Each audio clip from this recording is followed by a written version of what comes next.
Good evening, everyone. Welcome along to this edition of SportsView on Monday, the 23rd of June, 2025. Good evening, Derwynne. Hey, Pat. Hi, Joe. John. Good Sorry. evening, John. How are you? We're all settled down now again. You know, we had a field trip to Dublin on Sunday. John was there as well, and myself and my boss, Derwynne, our boss, was with us as well. Yeah, I saw it. On the Yeah. post. We were both at the Irish cricket, Irish Derwynne. cricket. Yeah. Yeah. Anyway, um, Joe apologised. He can't make it tonight, but anyway, I suppose, this week will be the finish of the first round matches in the World Club Football Championship. I know our people watching some of the matches are quite good. Just as we came on here, Manchester City are just after winning their game in their group 6-0. And Manchester United or Manchester City could face Real Madrid in the last 16, depending on results, and Chelsea could face Bayern Munich in the last 16, depending on results. So all the group matches will be finished this week, and it'll be down to the last 16 in the World Cup Championship. And I didn't get through the matches. I think they're quite good myself. I enjoyed a few of them, you know. But Damien Duff has. Did you see any of them, Derwynne? No, I've not seen one. Not watched one at all. Can't be Yeah. bothered. And there's the Damien Duff, the ex-Republic of Ireland footballer, has resigned as manager of Shelbourne yesterday morning, which was a shock and a surprise to people in Irish soccer, because he put Shelbourne back on the map, and he won the League of Ireland last year with them, and garnered a lot of investment back into the club again. I don't know. Will never really know these things, because a lot of it is down to ownership of the club, and yourself, human beings are human beings. And Damien wouldn't be the most patient of people to deal with either. But nevertheless, he did a lot for the club, He revitalised the whole thing. But it's sad to lose him, But There's rumours today he could be going to a Premiership club. There's rumours today that he could be going to a Premiership club. There's the rumor mill is that he's going to the backroom team of Leeds United. That's a rumor. You'll have all these rumors, but it wouldn't surprise me. He has all his he has all his coaching badges. You see, he's all his badges. By the way, guys, there's a film coming out in the cinema very soon on the debacle that went on in Saipan between Roy Keane and what's his name? Mick McCarthy from Barnsley. So it'll be interesting to see who's playing Roy Keane, but the comedian from England is playing Mick McCarthy. Your man that was in that program, Knowing Me, Knowing You. Alan, that English comedian. Oh God, Alan Davis, is it? No, he's gone on in my head. He's playing the part of Mick McCarthy. I thought Roy Keane would play himself in the film, but don't think so. To have to be X-rated if Roy was on the film. No children allowed. Anyway, the Lions kicked off. Sorry, they played a game Friday night in the Lansdowne Road against Argentina. Argentina are a quality team. People forget. We may not see them playing that often, but they're a quality team. For anybody who watches rugby down under the championship, they're a good side. They've beaten the All Blacks. They've beaten all South Africa. They've beaten Argentina in their day, and they beat the Lions 28-24 in Lansdowne Road in a very, very poor game. €200 for the ticket, lads. Can you imagine? You'd have a pain all over you if you would pay that money to watch that match. My God! They've just landed in Perth today, haven't they? Yeah. The Lions. That's right. Was it full house in Lansdowne Road? Oh, it was, yeah, full house. A lot of corporate tickets. Companies would have bought. Yeah, yeah. They I were see like, American football that's going to be there. Well, the side is going to be in Croke Park. I see yeah, tickets for that are between 100 and 300 and something yeah. euro. And it was a sort of sellout. And I suppose there's a certain aura about the British and Irish Lions. There's a certain prestige about it. Being picked for one of them. But I don't know is that luster gone away from them? I don't know. We'll see. But I suppose all their matches are behind the paywall. All the Lions games are behind the paywall. So there you are. It's not for ordinary people anymore, rugby. No, no, no. It's for They're people trying, who. they're trying hard to go the same way with football, aren't they? With rugby Oh, doing what football I does. see that the ticket for Manchester United is £97 sterling for a ticket to go into Old Trafford. Yeah. I, And that's I, no reductions anymore for juniors. no, 97, £97 to go in to see Manchester United. But I With mean, all due, the cheapest ticket at Stamford Bridge is 85 quid. oh my God.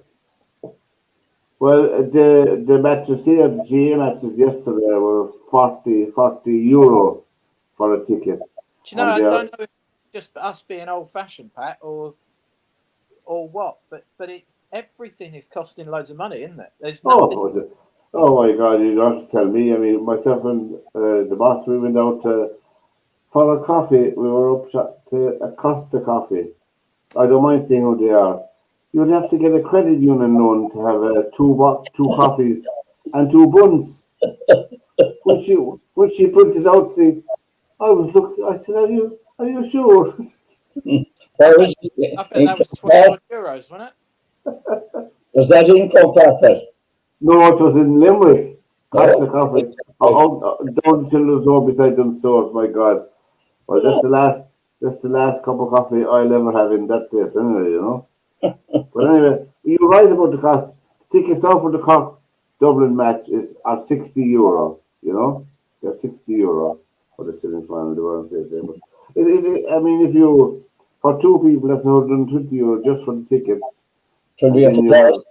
you have to go there physically, go there as well, whatever way you go there, and then you have to have a bit of food and oh my I think goodness. I think for the Open this year it's 60 odd quid for a day ticket. For the British Open, it's Yeah, between 45 and £113 sterling. yeah, It's €45, £45 sterling to watch them practicing on Tuesday. yeah. I know. I'm That's, talking about the real day. yeah, But I mean, Thursday through Sunday, I think it's 60 quid the cheapest, and I think yeah. that's for kids or something. No, there's no reduction now. But anyway, the Keegan Bradley said he wants to be a playing captain of the US Ryder Cup team. He won the Travelers Championship, and Tommy Fleetwood choked again, second. I mean, the putt he made. Did you see the putt he missed? Yeah, I mean, it'd be interesting to see if Keegan Bradley did that. Well, he's in ninth place at the moment. Yeah, I don't know how he's going to do that. I don't know how anybody could do that because the amount The of last, they have to do. who was the last playing captain of the Ryder Cup team, America? I don't think there has ever been one, has there? There was the last playing captain of the Ryder Cup team was Arnold Palmer in 1963. Wow, really? Yeah, Yeah, and yeah. I looked it up. They won 23-9 that time. Things have And changed a lot since then. yeah, I mean he was that. But anyway, the Travelers Championship was won by Keegan Bradley at 15 under. He shot a 64, a 70, a 63, and a 68. I mean, he won $3.6 million. And McIlroy finished on minus 12, 64, 71, 68. And he finished with a 65. And he won almost $750,000. It's a loose change for Rory. And Lowry finished on level par. Lowry has to get fitter. I keep saying it, he has to get fitter to put 4 rounds of quality golf together, in my opinion. Well, he shot a 72, a 73, a 66, and a 69, and yeah, that was and one of my favorite women golfers, she won the PGA or third major, Minjee Lee, of other place as well, professional golfer. Minjee Lee won it at -4. She won $1.8 million for her third major. She played very, very good golf, 69-72, 69-74. Leona Maguire had a good tournament where she has been out of contention in all her tournaments this year. She's had a very poor year golfing wise, but she finished at +6, and I think she just finished in the top 30 in the major, so played well. Well, all her rounds were in the 70s, which wouldn't win a major for you, I thought the conditions should have suited her. It was windy and rainy, what she'd be used to up around Cavan, but there we are. She's struggling, that's what I'm going to say, she's struggling. But still, she won $131,000 for her weekend, That'll buy a lot of flat white coffees for you, or whatever you're into.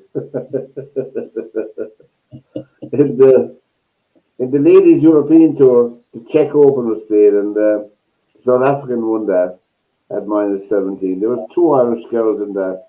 Lauren Walsh was doing very well, she finished at -9. The winner was -17, and Sarah Burke -8. 2 young Irish golfers, and they're doing very well on the Ladies European Tour as well.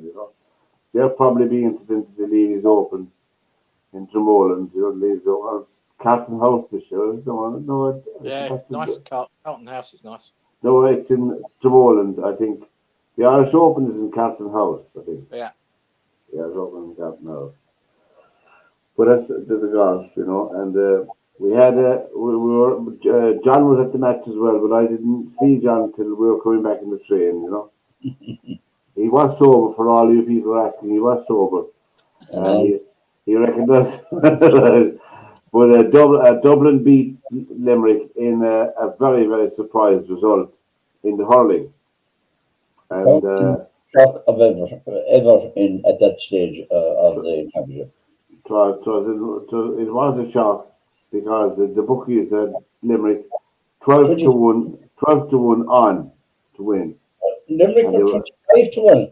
Dublin to win. They shortened into 12-1 on. And, they were beaten, and Dublin had a man sent off.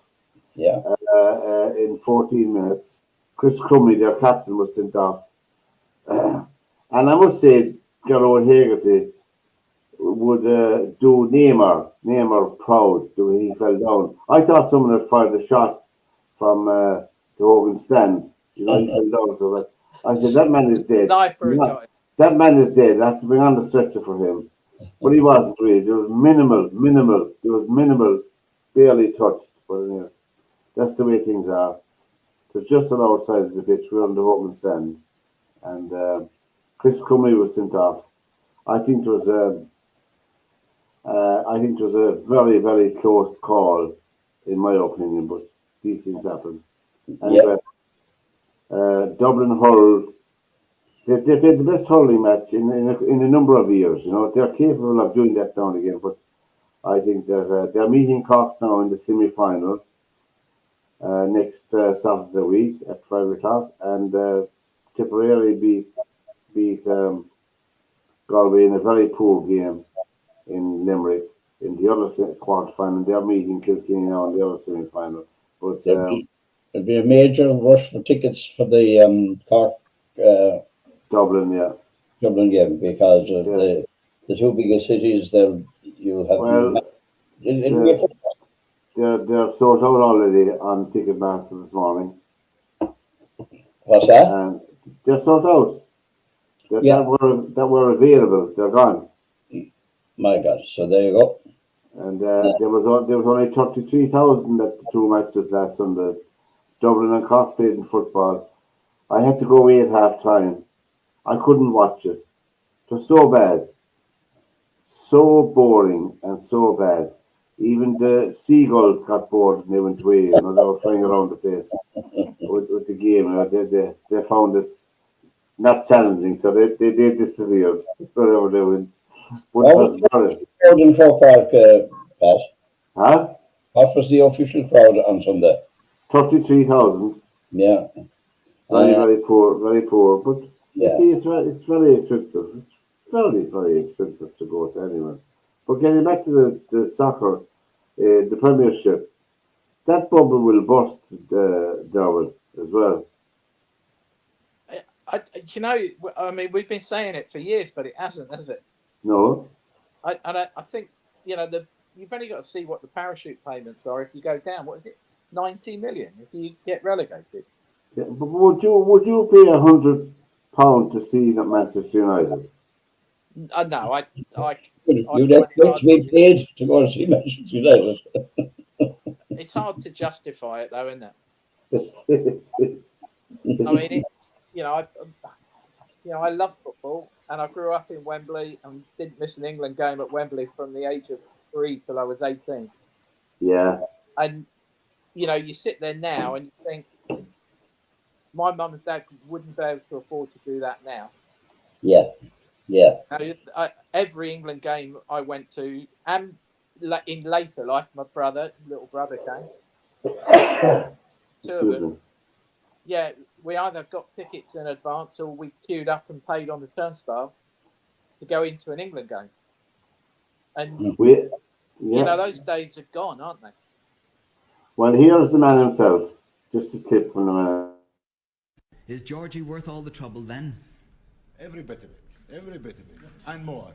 How troublesome is he? I know you're bored by this sort of question, but how troublesome is he? Now, talk to us about him. Not really. He was a young boy, has got tremendous talent, has been a symbol for young people, if you like. And of course, he enjoys a bit of life, but he also enjoys his football.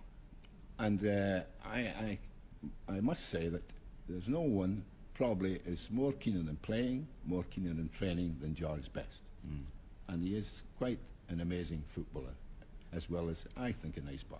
Good, fair enough. You know that the day he came, he went back. You heard that story? No, what was that? Isn't that true? He came yes. to Manchester? Oh, yes. Almost didn't happen, this whole thing. When he came as a schoolboy, there were two boys, him and a boy called McMurrow, come to Old Trafford from leaving school. And the first day I was there, I happened to go down in the afternoon when the young boys were kicking around. And he was like a little elf at the time, and he was kicking, and there was something about him, it hit you. The following day, he came along with this lad McMurray, and he says, I'm homesick, I'd like to go home. Oh, I says, you shouldn't do that. I says, hang on for a little time. And I got two of the Irish lads, Harry Gregg and Jimmy Nicholson at the time, to go and talk to them.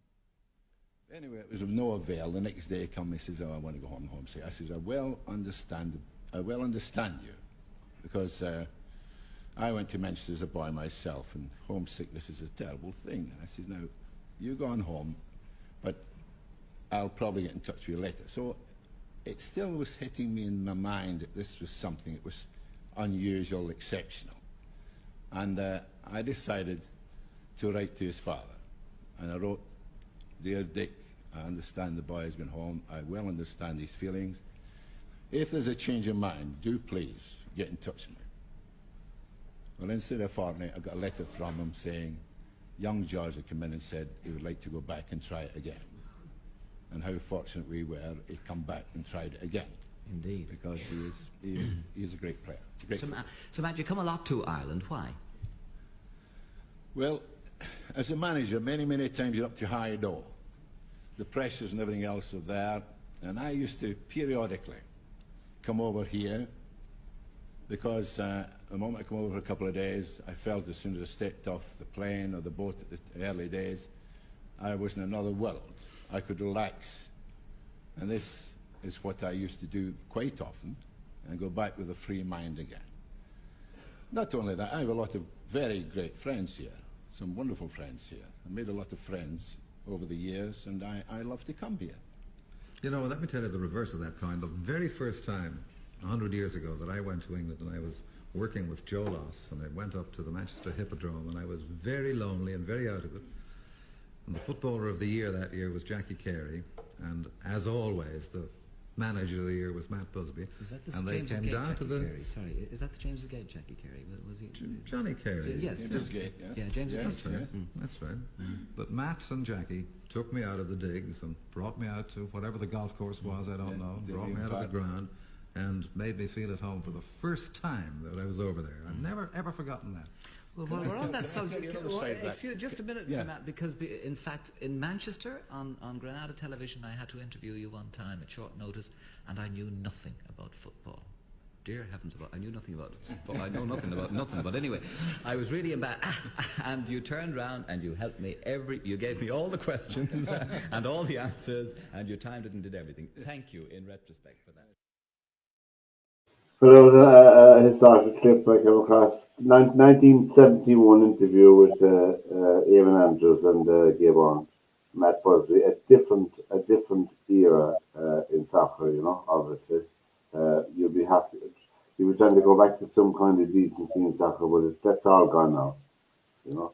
Do you know, my dad used to go, he grew up in Wembley, right? Yeah. And he used to go to all the London clubs, because back in the 50s, when he was a kid, a lot of the London clubs, half of them were at home, the other half were away because of crowds and traffic and everything else. But he would go to Fulham, to West Ham, to Tottenham, to Arsenal, and watch all these players. And he only ever used to speak about, well, 3 players, really. One was Jimmy Greaves, George Best, and the other one, again, because he was a kid growing up in Wembley, Tom Finney. Tom Finney, oh yeah. And, you know, you sit there and I sit there now and I think about when I was like, if I'd been 12, 14, who would I have been looking at, especially for England? Yeah. It would have been Bobby Charlton, for sure. For certain.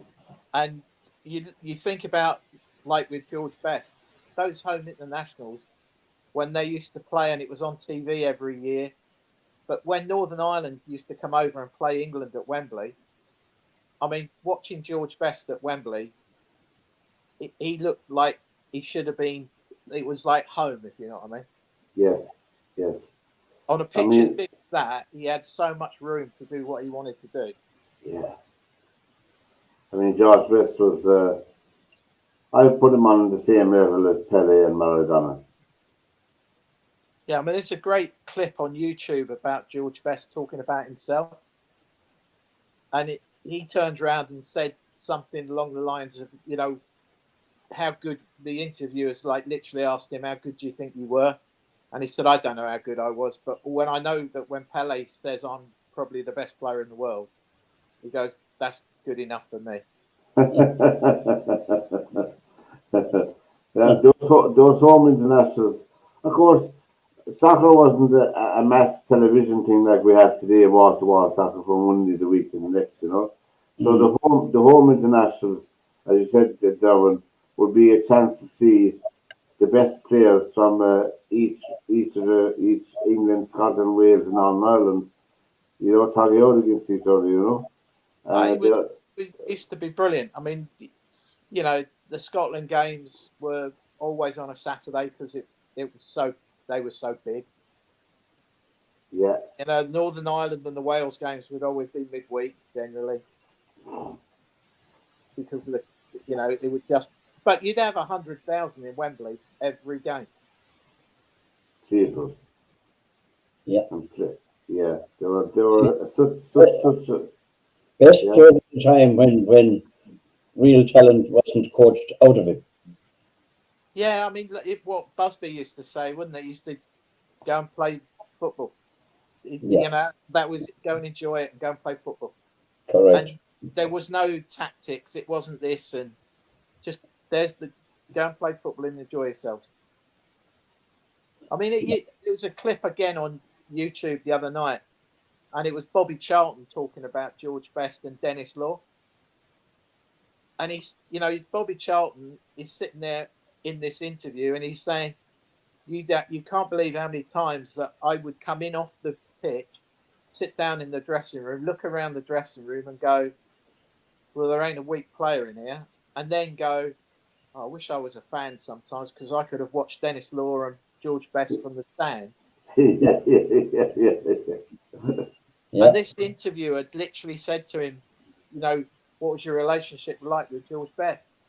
And he says, you've only got to look at the goals. He said, if George scored, I was 9 times out of 10 the first person to him. He said, and if I scored, George Best was the first person to me. He said, so all the nonsense that you hear that we didn't get on and all the rest of it, no, that's not rubbish. true. Yeah. Rubbish. Yeah. He said, admittedly, he was a single lad growing up in Manchester in the 60s. He was in the middle of a team that were all basically married men. He said, and he did live a different life to the rest of us. And he jokingly, I'm going back, like he didn't have any illnesses or anything, Charlton, when he did this interview. But he turned around, he said quite often we'd be jealous of him. With his E-type jag and his fur coat, Yeah. I mean, when you watch the clips, I mean, I'm lucky enough that I can remember watching him play. And you think to yourself, there's people out. I mean, Sammy McIlroy is famous for coming out with a quote about Eric Cantona being voted one of the that year of this interview that Cantona was the player of the year for Man United. Yeah. And he was voted player of all time for Man United, Eric Cantona. And McIlroy is seen on a practice ground and interviewed about it, and he says that's all rubbish. He says the best player that ever walked on Old Trafford is George Best. Yeah. I don't think you get any argument from anybody there, And it's a pity that the mass dissemination of soccer didn't come till the very end of his career. I saw George Best playing for Cork Celtic down in Thomas Cross, and Rodney Marsh, Oh, I mean that clip of with Marsh and him at Fulham. Yeah. I mean, when you think of that Fulham team, they had Bobby Moore in the back. They had Rodney Marsh and George Best on the team, as well as Mullery and a few of those other ones. Jeff Hurst. Yeah, I mean, you think about it, and you kind of go. I mean, that clip where they're pushing each other to off the ball themselves to get the ball. Yeah, and they played with Hereford United. Yeah, he did, didn't he? Yeah. He did. They played for Hereford United to raise money, mainly to raise money. So the place is sold out. They're raising money. The chairman of the club come up and play, and my God, the place was packed. I don't know what it took, but I mean, there's a clip of that on YouTube if people are interested in seeing that. They had a fun day out, but you could see the moves even when I saw him in Thomas Cross. My God, he was. You'd have to see the moves he made on the pitch to people. Just hard tackling, but they couldn't get near him. You just could not get near him, man. He was like a god on the field. And poor man. There's some great clips there with him beating Ron Harris, as in Chopper Harris. Yeah, that's right. Where Harris is literally 2 feet off the ground trying to get him. Yeah. And he's jumped over his legs and different things. And the same, yeah, particularly against Chelsea, Chopper Harris, It's a Harry Gregg tells a great story about when he was United's #1 goalkeeper, and George Best was a kid. He was like 15 or 16 when he first came over. Yeah. And they played a practice game, and Matt Busby said to Greg, I want you to come up in goal with the kids for like an hour. And George Best nutmegged Harry Gregg 3 times. Harry Gregg grabbed him and said, you do that once more to me, you out. But he nutmegged him 3 times. And he said, I'm sitting there going, who is this kid? He's making me look like a Charlie. And he said, I was United's #1 goalkeeper. Yeah, he was. He was at the time. Yeah, but that was him. That was our Georgie Best. Is it tonight? The World Club Championship.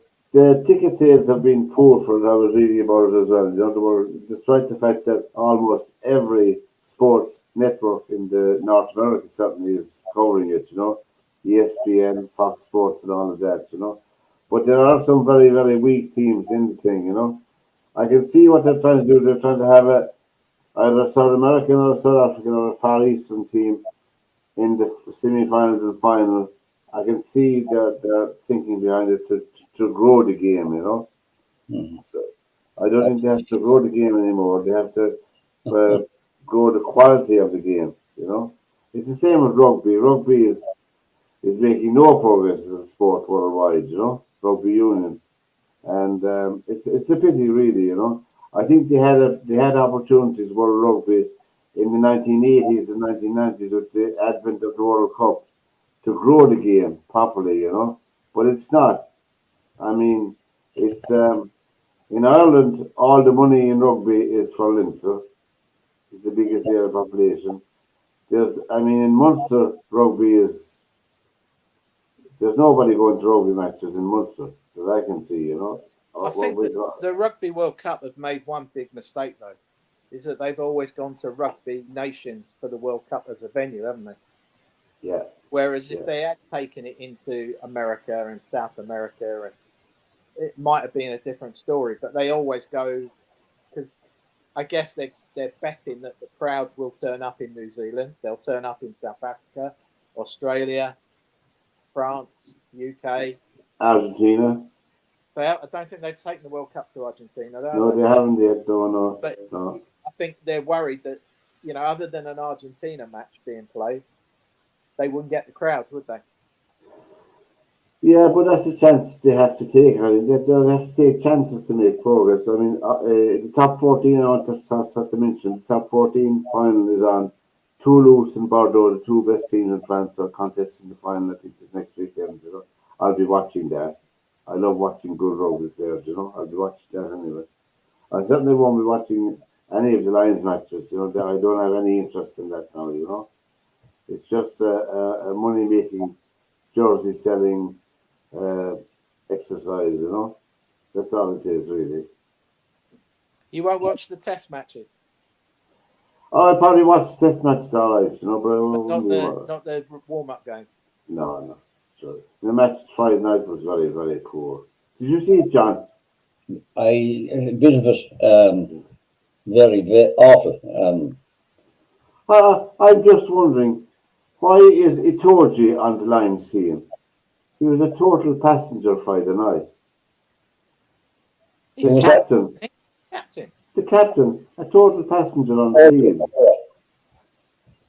Do you not think that some of those warm up games, like that game there against Argentina in Ireland, do you not think that was half the players don't want to get injured? No, I don't think so.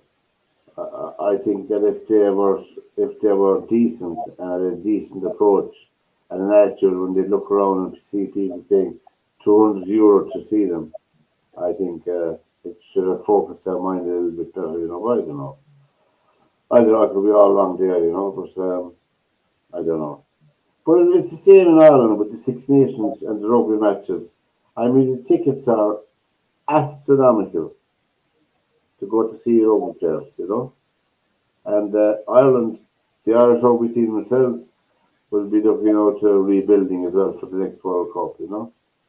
Mm-hmm. I don't know where they're going to get the players from because the club rugby in Ireland is almost dead. You know, the clubs, which should be the feeders for the provinces. Probably the same in England and Wales, you know. They'd be the feeder for the provincial and then they'd be the feeder for the national team.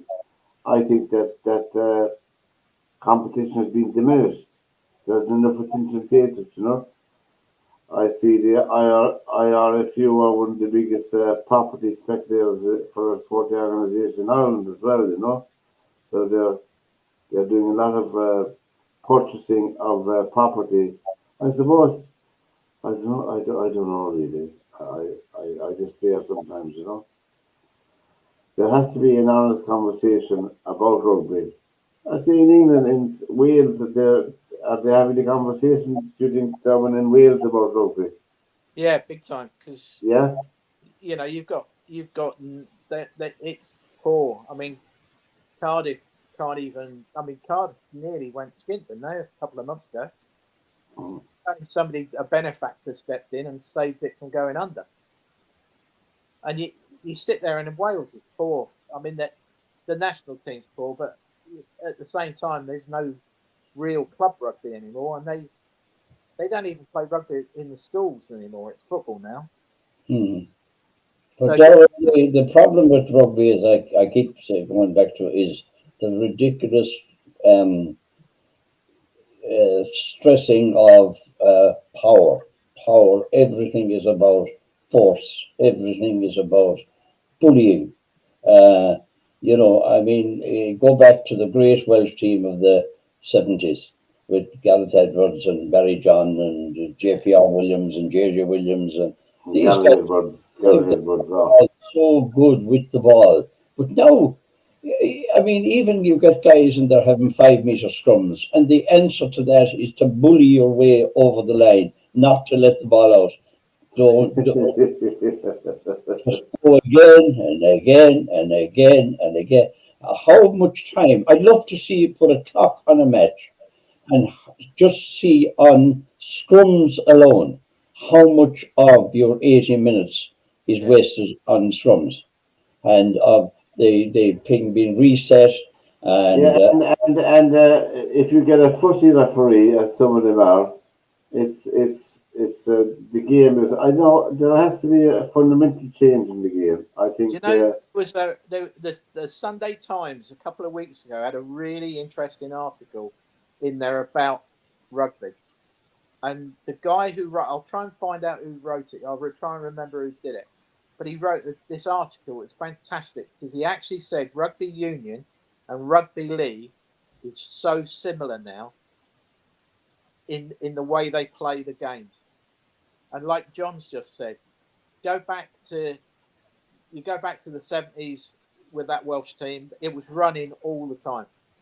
Yeah, it's hardly any.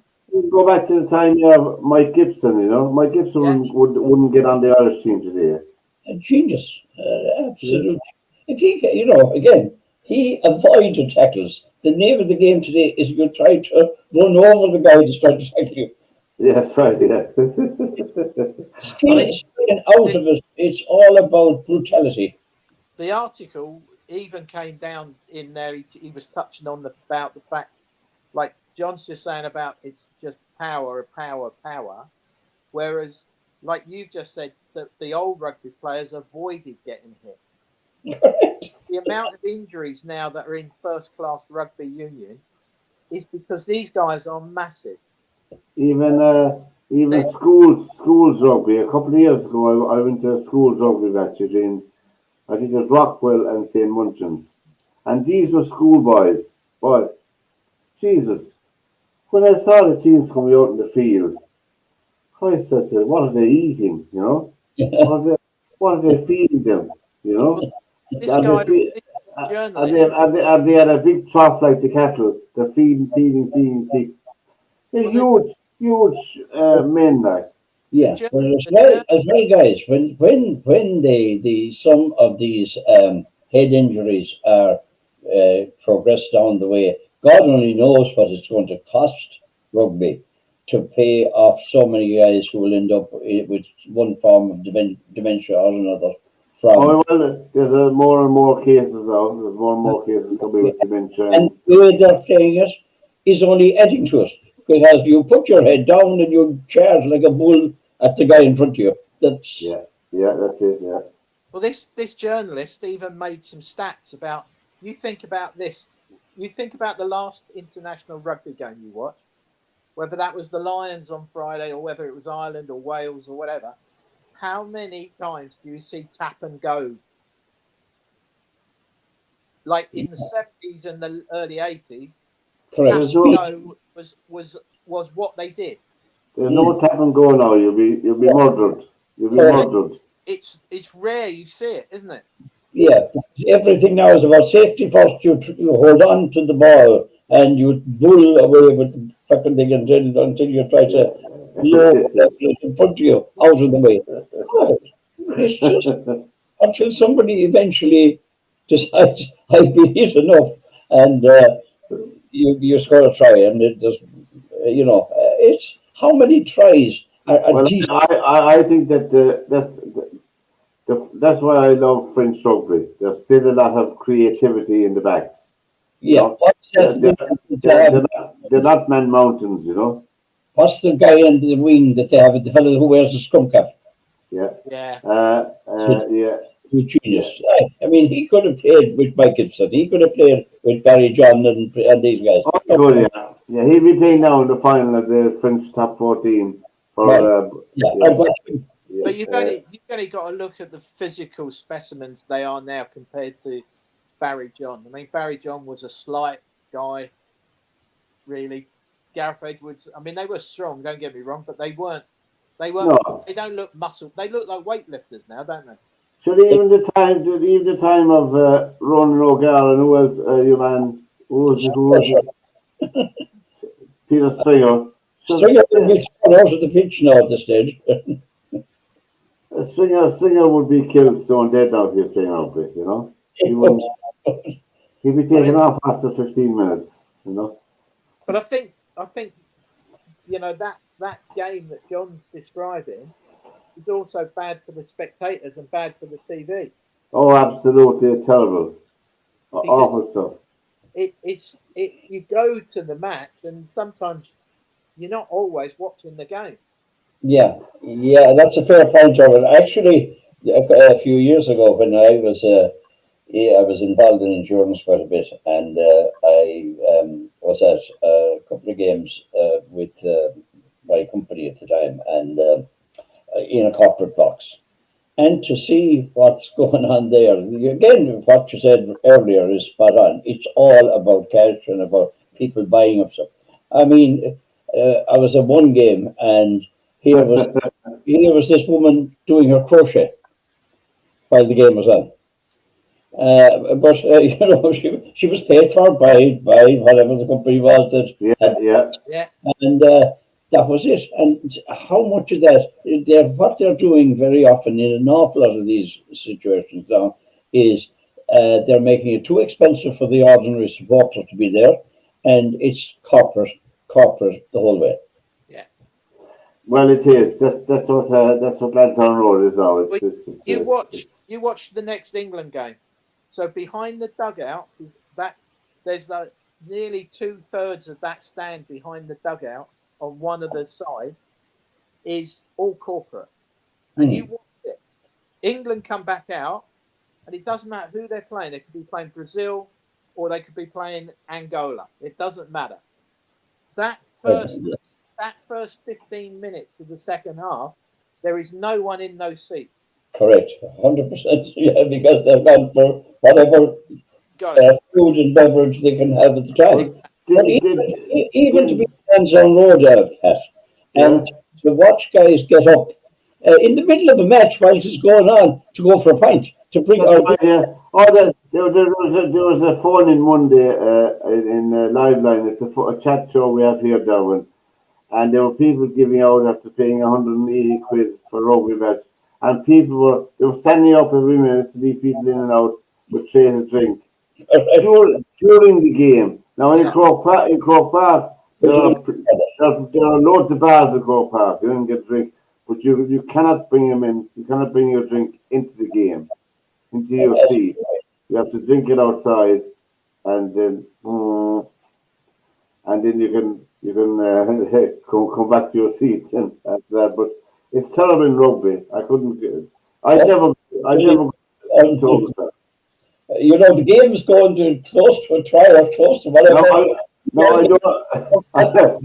I don't blame people for drinking at some rugby matches. They're so awful, you know.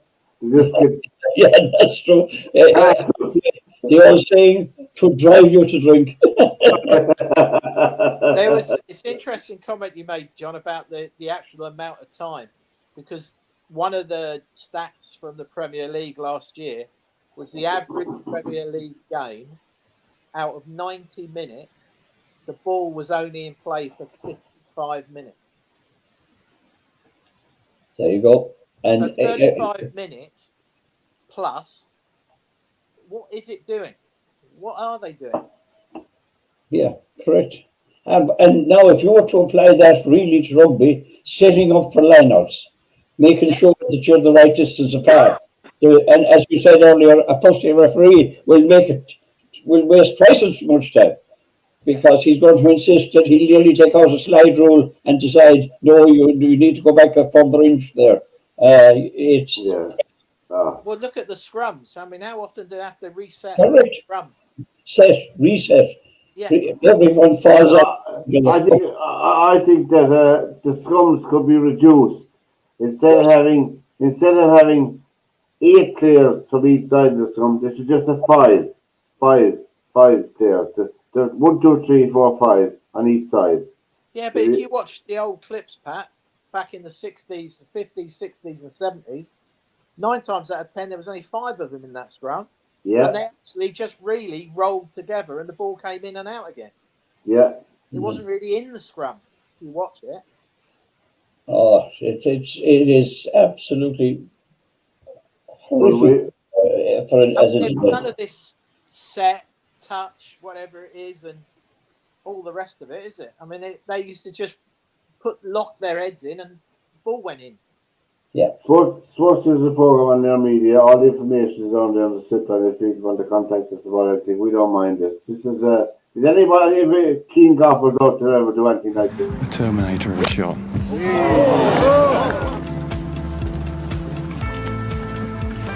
This is the only shot he's got. Bang it against. I remember Gary Player doing something similar at Royal Lytham. You should take the sunglasses off too. This one could pop up. Maybe better to keep them on. Protect your eyes. All sorts of funny things been happening. He's a great showman, this man. He'll enjoy himself here. Yes, a very interesting way. He could break his club. This fellow also reminds me of Arnold Schwarzenegger. And this could be the Terminator of a shot. Oh, look at this. For the little batsman as well off the back. Brilliant shot from Sanderley. So it's moments like that that make golf worth watching. Serious. Look at the smile on his face. It's as broad as the sound in between Denmark and Sweden.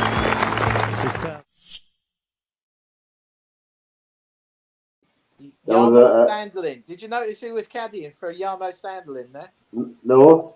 That was Fanny Sunerson, Faldo's old caddy. What was it? Before she became famous. That was Faldo's caddy. Yeah, she left Sanderlin and went to Faldo. Yeah. My God. She must be retired by now, is she? I think she's stopped now. Yeah, she got married and all the rest of it and what have you. But yeah, that was the DP World Tour. That was a bit of creativity. I thought it was the wall. Did you ever see the wall above the hinge, John? Yeah. Well, I checked it a few times first because the wall above. When we were above, when the Irish Open was there was a few golfers landed their ball inside that wall, you know.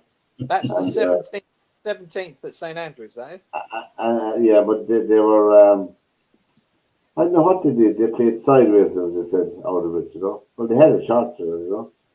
Anyway, so we're just wondering, will Keegan Bradley become only the second player manager of the Ryder Cup team, or would it be allowed? I wonder. There's because he made it quite clear that he'd like to be the player manager of the American Ryder Cup team. But don't they have 3 or 4 vice captains as well? Yeah, they have loads now, don't they? They never used to. They have 3 or 4. They have Zach Johnson, you know. Praise be Jesus. Just Zach Johnson. Praise be Jesus. He's a born again Christian. And he says, I can't repeat the story on the program because, but you can read about it sometime when he was sharing a room at one stage with Tiger Woods. somewhere in Las Vegas, somewhere there. People should look up the story, and you'll find it online. And it's just Jack Johnson was a straight arrow, straight arrow, straight up. Though Tiger Woods was a different character altogether, as we know, cocktail waitresses by the dozen. But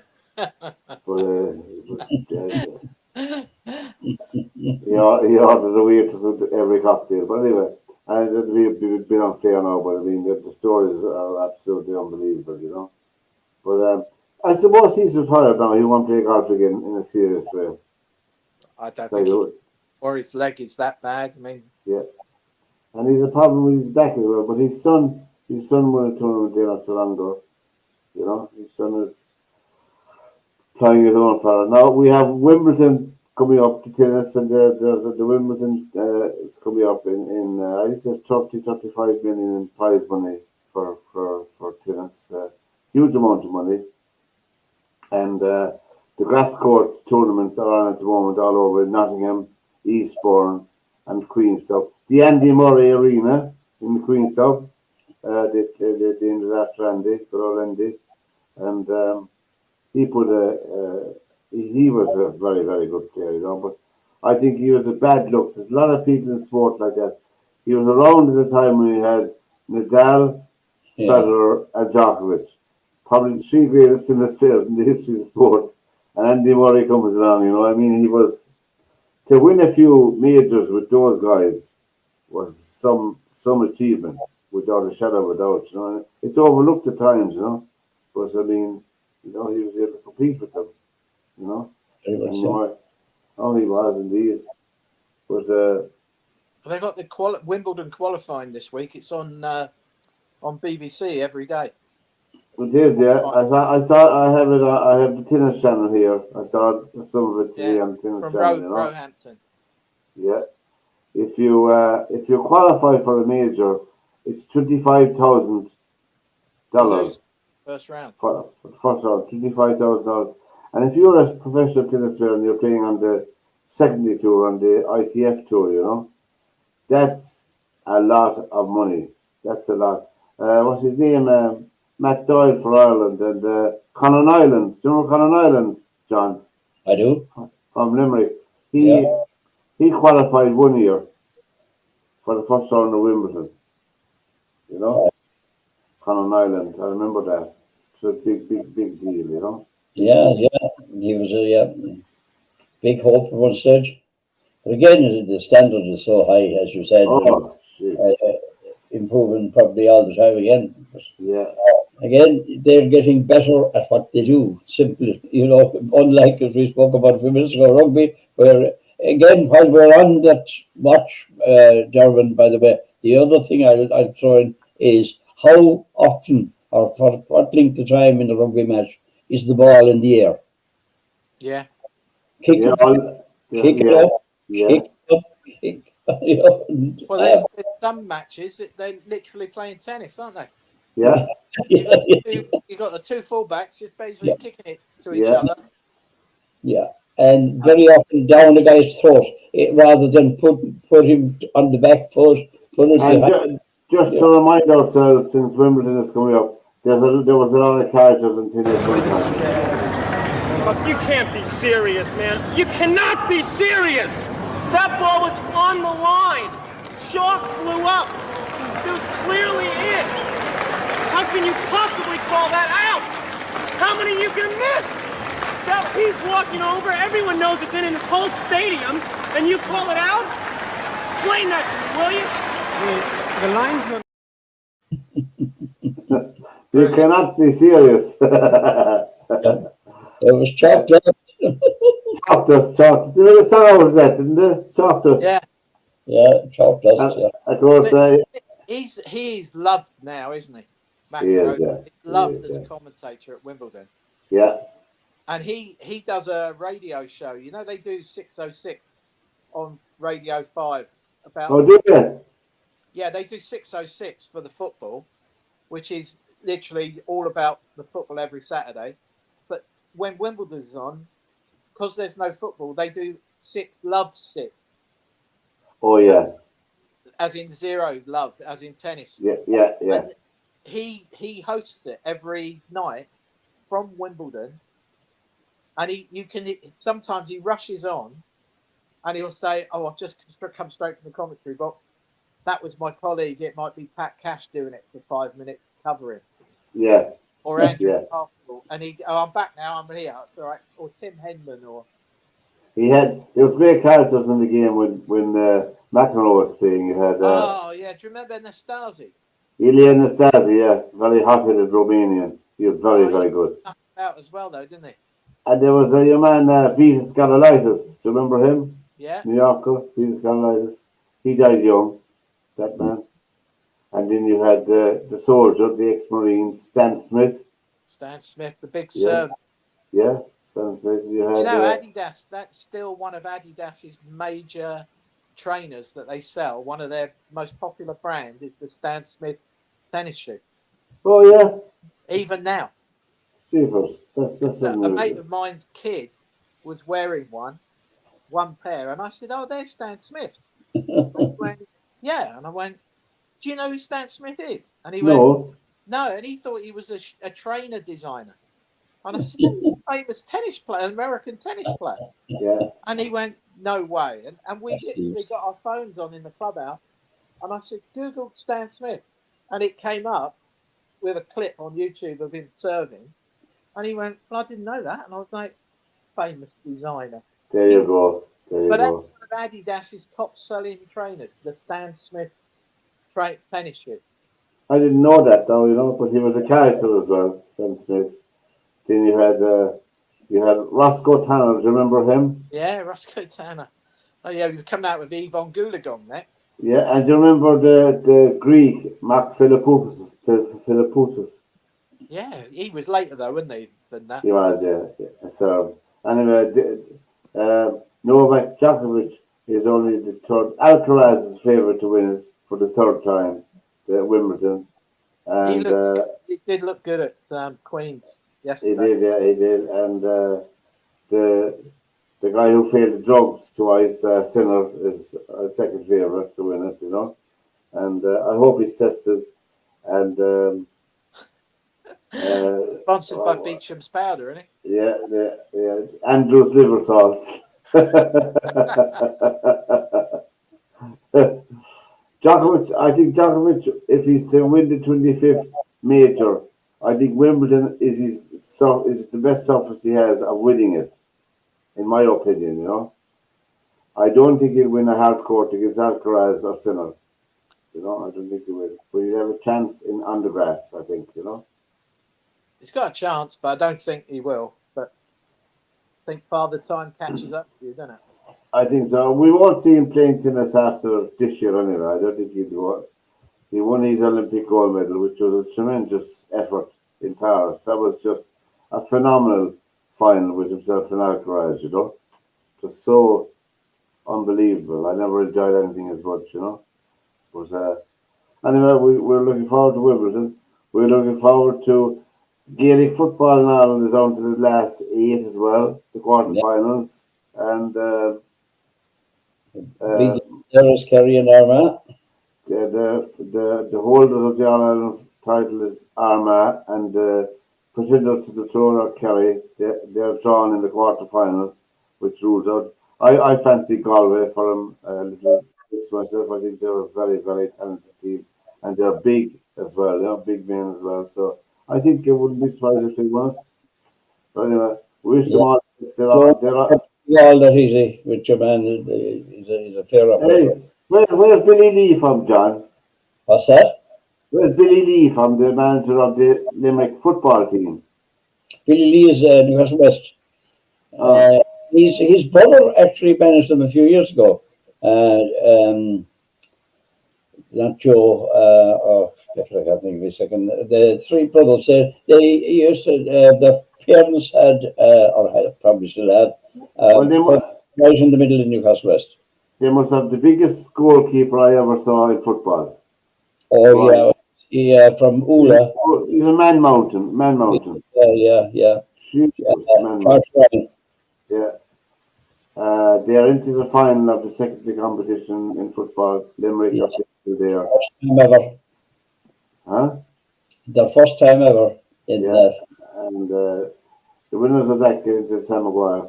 So there's a big Yeah. prize. They get a free holiday and a nice suit, 3-piece suit as well, you know, and a pair of shoes, probably, and a shirt to go with it. Yeah, well, ultimately it's about trying to win. They're very much up against Kildare though, because Kildare. Kildare are good. Yeah. PSG are going to the lead tonight in Group B, so it looks like they're going to win that. They're playing Seattle Sounders in the club championship. It's on now as well. PSG and what group are they in? It looks like PSG and Atletico Madrid will come out of that group. That's Group B. So people are tuning for that. We'll leave it there, lads, for another night. Yeah. Thanks to John and Derwynne for their company. We had a blast again, and we'll catch up again next Monday night, like Honan Day. So from John and Derwynne and myself, take care, lads, and have a good week of sport. Good luck, See you, boys. Derwynne. Bye. Take care. Right now.